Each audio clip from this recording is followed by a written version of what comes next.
No perdamos minutos, no perdamos minutos. Espero que los aplausos se descuenten. Gracias por estar aquí, gracias TEDx por convocarme. Como algunos de ustedes saben, o casi todos saben, me llamo Osvaldo Catone. Pero mi padre, no sé por qué motivo, me puso un primer nombre, Inocencio. O sea que yo me llamo Inocencio Osvaldo Catone. Pero por supuesto traté toda mi vida de borrarlo porque me parecía, en el colegio, por ejemplo, en el colegio primario, me tomaban el pelo los chicos, me peleé más de una vez con algunos, porque en realidad yo debía haberme llamado, no sé, Demian 666, Luzbel, Satán, pero de Inocencio no tenía nada. Pero hubo una venganza porque a los 20 años me fui a estudiar a Italia, teatro, donde ingresé a la Academia Nacional de Teatro de Roma. Y de pronto mis compañeros me decían, ¿por qué te llamas Osvaldo Catone? Que yo decía a todo el mundo, me ocultaba el Inocencio. Y si te llamas Innocenzo, es un nombre muy aristocrático. 11 papas se llamaban Innocenzo.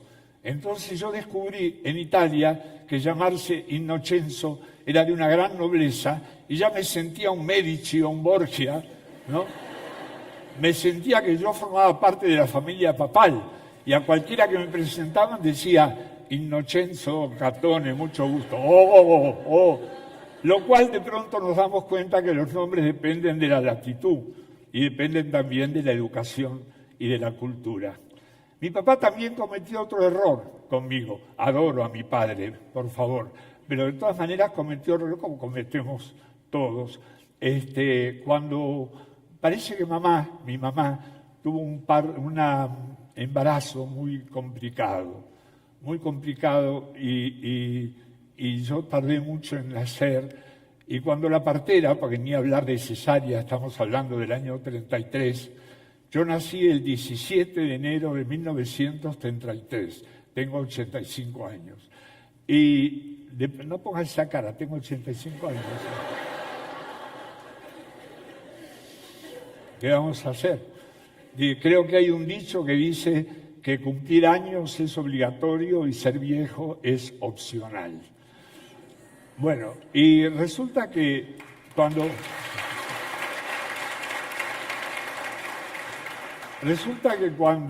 fue el parto, la partera en mi casa no se usaba la clínica, además éramos muy pobres, de clínica ni se hablaba.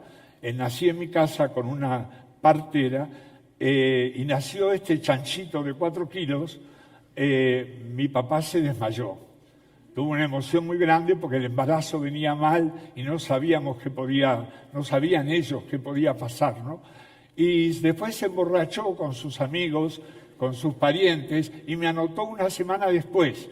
O sea que yo soy del 17 de enero, Capricornio, papá me anotó el 25 de enero, Acuario, tengo una mezcla rara. Y además me trajo muchos problemas legales, porque legalmente en mi pasaporte, en mis documentos, figuro como 25. Pero a veces en el avión, cuando pongo, siempre pienso que nací el 17. Y una vez casi no me dejan entrar a Estados Unidos porque decían que yo estaba loco, que estaba variando las fechas de nacimiento. Bueno, todo esto lo cuento un poco para entrar en materia.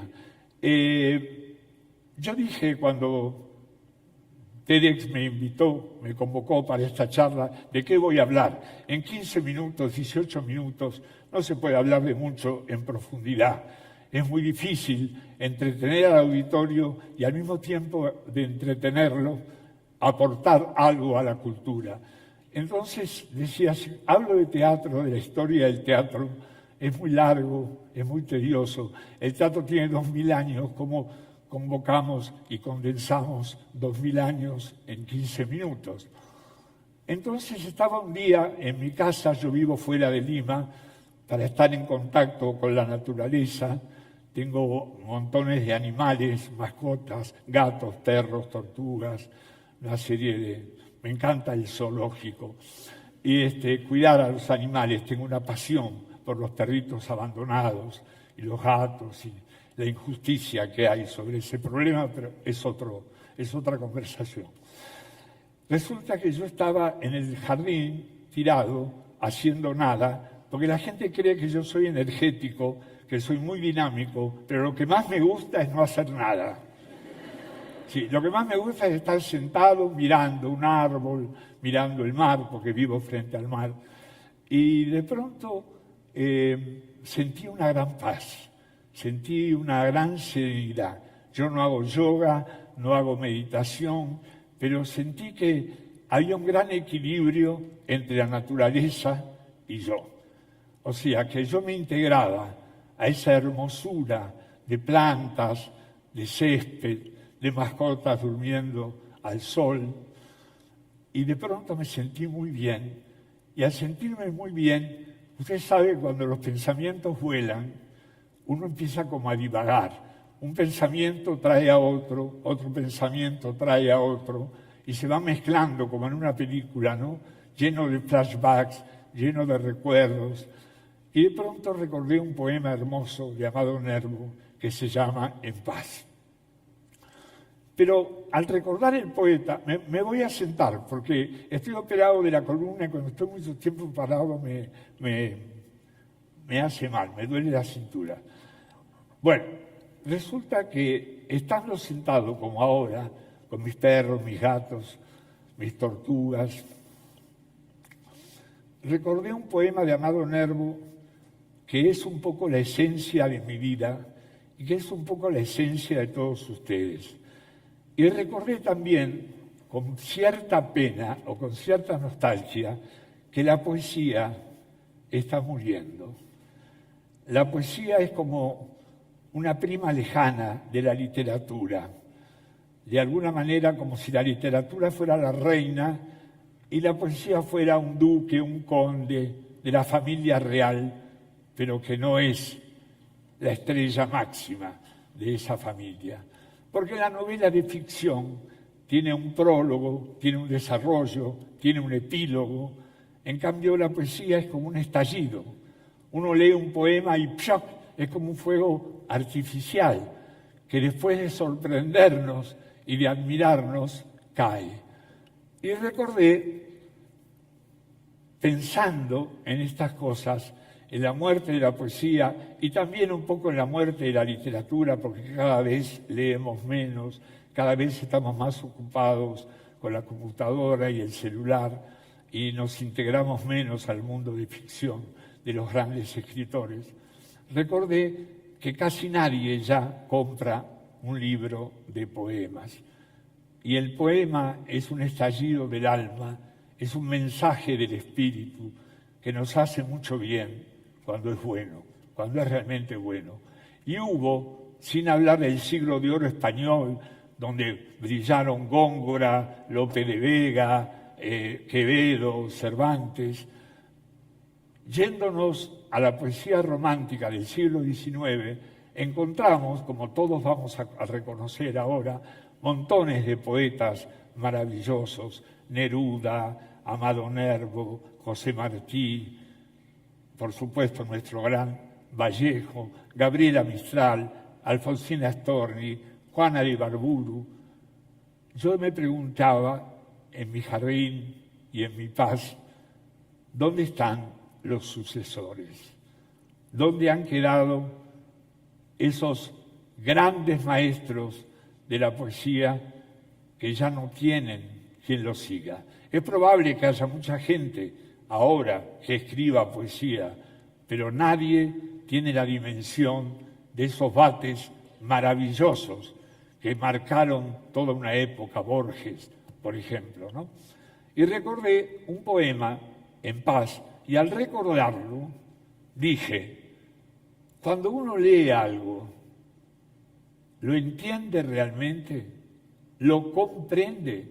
Porque a mí me parece que la palabra clave de este momento, de este siglo, no es como en el hipismo, peace and love, amor, amor. Me parece que la palabra clave de esta época debiera ser comprensión. ¿Comprendemos? Porque si comprendemos, lo que nos pasa, comprendemos al otro. Si comprendemos al otro, es probable que comprenda a otro, y de lo particular se puede llegar a lo universal. Yo creo que partiendo realmente de la base de la comprensión de algo, podemos ser más buenos, podemos cambiar nuestra vida, ser más tolerantes y menos agresivos. A mí me parece que ya la gente en general lee el periódico, lee un poema, lee un libro y lo entiende el grueso, entiende lo general, pero lo comprende realmente, le sirve de algo lo que está leyendo. Así que yo quisiera decirles el poema y después ver si lo hemos comprendido realmente llevándolo a otras palabras. El poema dice así: muy cerca de mi ocaso, yo te bendigo, vida, porque nunca me diste ni esperanza fallida, ni trabajos injustos, ni pena inmerecida. Porque veo al final de mi rudo camino que yo fui el arquitecto de mi propio destino. Que si extraje la hiel o la miel de las cosas, fue porque en ellas puse hiel o mieles sabrosas. Cuando planté rosales, coseché siempre rosas. Cierto, a mis lozanías va a seguir el invierno, mas tú no me dijiste que el tiempo fuese eterno. Pasé sin duda largas las noches de mis penas, mas no me prometiste tú solo noches buenas, y en cambio tuve algunas santamente serenas. Amé, fui amado, el sol acarició mi faz. Vida, nada me debes. Vida, estamos en paz.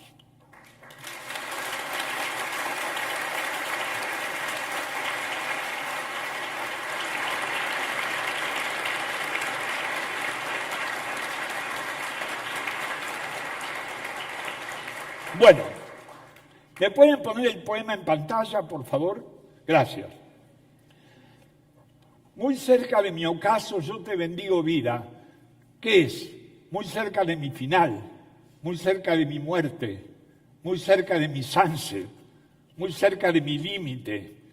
Yo te bendigo. Bendigo, no creo que un hombre pueda bendecir a otro.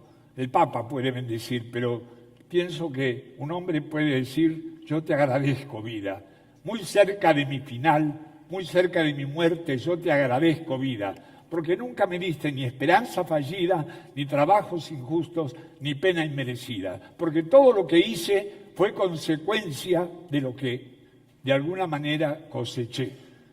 Si hice cosas buenas, me devolvieron cosas buenas. Si hice cosas malas, me devolvió esa digamos, inquietud que puse en las cosas que no resultaron. Porque veo al final de mi rudo camino que yo fui el arquitecto de mi propio destino. Yo soy el edificio que construí de mí mismo. Un edificio lleno de departamentos ocupados, algunos alquilados momentáneamente. Pero todos forman parte de este edificio que yo construí de mí mismo. Mi bondad, mi maldad, mi envidia, mi resentimiento, mi rencor, mi talento, mi gracia, mi bondad, mi cultura, todo forma parte, mi salud, todo lo puse yo dentro de mí mismo. Esto que soy yo, lo construí yo, no me ayudó nadie.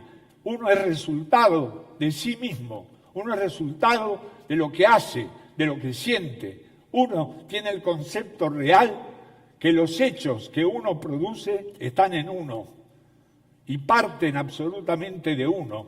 Aunque alguien te traicione, aunque alguien te haga daño, no importa, es uno el que resuelve cómo comportarse.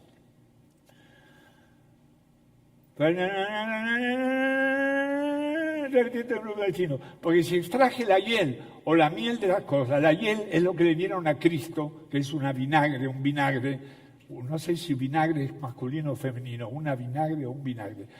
Cuando Cristo pidió agua en la cruz, según la leyenda, le dieron hiel para que muriera más rápido, le dieron hiel amarga. Y la miel, si yo extraje la hiel o la miel dulce, la dulzura de las cosas, es porque yo puse hiel o mieles sabrosas. Porque cuando planté rosales, coseché siempre rosas. Yo no planté zanahorias y nacieron rabanitos. Si yo planté rosas, nacieron rosas. Si planté odio, nació odio. Si planté rencor, nació rencor. Eso es lo interesante. Cierto, a mis lozanías va a seguir el invierno. La vida no me dijo que iba a ser siempre joven. La vida tiene un arco, la naturaleza tiene un arco. Las mascotas, los seres humanos, las plantas, todos mueren en algún momento. En algún momento no solo mueren, se marchitan, declinan, y uno termina por finalizar. El final es para todos, para las plantas, para las mascotas, para mí, para ustedes, para todos. El final, y mi final sobre todo, está cerca. Yo tengo 85 años, estoy en el túnel de salida. Podré vivir unos años más porque por ahora me siento bien, me siento vital, puedo pensar, pero mi destino está marcado por el tiempo, evidentemente, ¿no? Pero tú no me dijiste que el tiempo iba a ser eterno, siempre joven era imposible. Pasé sin duda largas las noches de mis penas, ¿cómo no? De pronto perdí a mi padre, perdí a mi madre, perdí a mi único hermano, tuve un fracaso en el teatro, hice casting para una película y no me eligieron, eligieron a otro, hice colas para conseguir trabajo en un estudio de filmación y de pronto me decían que no había lugar para mí. Tuve montones de frustraciones, a mí se me emparenta mucho con el éxito. Tuve éxito en el teatro, me sentí querido y amado por la gente, pero también a veces hice obras quizá más intelectuales, quizá más profundas, y el público me dijo, no. Yo recuerdo hace poco hice una obra con Ivonne Fressinet, Bernarda Alba, de Federico García Lorca, y el público fue un ausentismo, la gente no la quiso ver. Y era un gran espectáculo, era muy bonito, estaba muy bien puesto, pero la gente dijo no. El público elige, evidentemente, ¿no? Pasé largas las noches de mis penas, perdí seres queridos, perdí perritos, perdí gatos, perdí amores también. Una vez estuve muy enamorado y de pronto, bueno, es una cosa íntima, pero encontré a mi mujer en otra posición con otra persona. Y bueno, así es. Lo tuve que vivir, lo tuve que asimilar, lo tuve que sufrir. Y en cambio tuve noches santamente serenas, en cambio tuve noches maravillosas, noches en que el público se puso de pie para aplaudirme, noches en que de pronto tuve un amor fantástico y el sexo me salió mejor que nunca. Claro, esas noches en que uno se siente pleno, que todo le va bien, que todo corre, que todo es suave, que todo es mágico, ¿no? Amé, como no, fui amado. El sol acarició mi faz, estuve en contacto con la naturaleza, pude conocer el Pacífico, yo que nací en el Atlántico, pude conocer el Mediterráneo, pude conocer Capri, Grecia, me bañé en aguas cristalinas y hermosas, en contacto con la naturaleza, en contacto con el aire libre, en contacto con la libertad. Tuve noches fantásticas. Entonces, yo no soy deudor de la vida no me debe nada a mí, yo soy deudor, me equivoqué, soy deudor, no soy acreedor, eso quise decir. Yo no tengo derecho a decirle a la vida, en el final de mi vida, no tengo derecho a decirle a la vida que tengo un resentimiento, que estoy enojado o por qué me tengo que ir, porque la vida fue generosa conmigo, porque yo fui generoso conmigo. Así que yo me siento acreedor por ese regalo que he tenido cuando nació ese chanchito de 4 kilos y mi papá se desmayó. Bueno, yo me siento acreedor de haber vivido una vida maravillosa, aún dentro de una economía, aún dentro de un problemas legales que he tenido, problemas de pareja que he tenido, gente que me ha abandonado, amigos que me han traicionado. No importa, eso formó parte de la vida. Nadie me dijo a mí que yo nacía en este mundo para ser absolutamente feliz. La vida no es perfecta, pero yo lo pasé fantástico aún dentro del dolor, Porque fíjense, uno de pronto vuelve del cementerio a enterrar a alguien y vuelve a dormir y vuelve a comer y llora un tiempo hasta que vuelve a reír. Uno pierde a los padres, pierde a un amigo y uno vuelve a ir al cine, vuelve a ver una película, vuelve a amar, vuelve a reír y así pasa siempre. Quiero despedirme porque ya desgraciadamente el tiempo es tirano y tenemos que sintetizar, y yo soy muy verborrágico, me quedaría todo el día hablando con ustedes. Quería despedirme con una frase de Walt Whitman.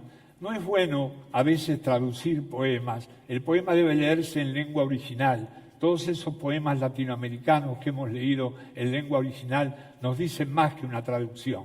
Pero hay un poema hermoso de Walt Whitman que dice: cuando haya pasado el tiempo de esplendor en la hierba, no añoraremos y felices seremos con lo que nos queda. Muchas gracias.